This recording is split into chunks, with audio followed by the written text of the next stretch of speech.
Ever wonder how your brain stores so many facts, faces, and experiences? Memory is a complex process, but let's break it down.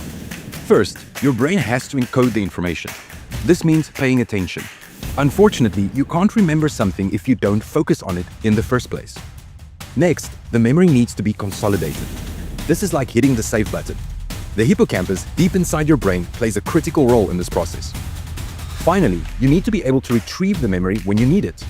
This is like opening a file cabinet and finding information. The cool part is that the more you retrieve a memory, the stronger the bridges in your brain become, and the easier it is to recall in the future.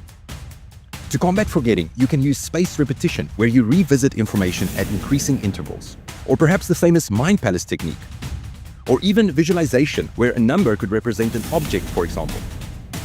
So what are you waiting for? Use this knowledge to level up your memory and watch how much faster you achieve your goals.